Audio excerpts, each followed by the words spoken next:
Hello guys and welcome to a new brand video. In today's tutorial, I'm going to show you how to clone your repository on GitHub.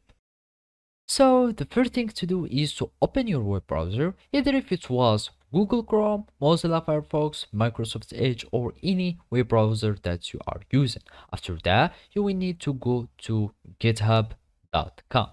And now we will need to create an account so we can be able to use the GitHub services. So basically all we need to do is to click on sign up, and then it will redirect us to the sign up page.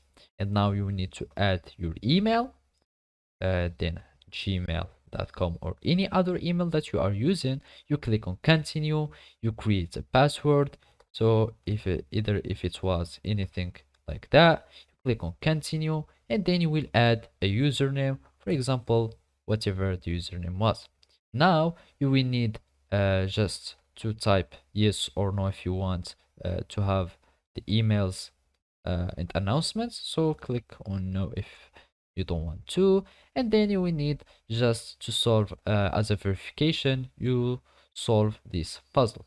So we start this puzzle, identical objects, we do like this, and then you will do like that, and then you will create an account. So basically after you create an account, all you need to do is to verify your email by having copying the code that will be sent to your email, and then you will just paste it here and you will be able to create a new account on GitHub. After that, it will sign in you and you will have access to use the GitHub repository. And basically now all you need to do is to follow these simple steps. So after you log into your GitHub account, you need to go to your repository.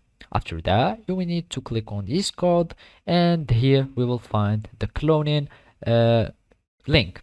So basically you click on HTTPS and then you will copy this one. After that, you will need to start a git bash, or you can just use a command prompt of your PC.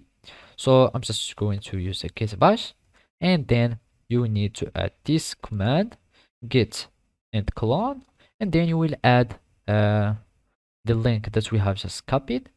So basically we need to go like this and copy paste this link. So you click on clone. Basically you need to go already to a directory where you have this where you want to clone this. So basically somewhere dd or whatever, no such file or directory. So basically when you do this, we can do it on the command prompt because it has already the thing. We go like this and we clone git and clone, and then as you can see the destination path already exists and it is not an empty directory because I already have just cloned this repository. So basically this is how you can do it. Thank you for watching and see you next time.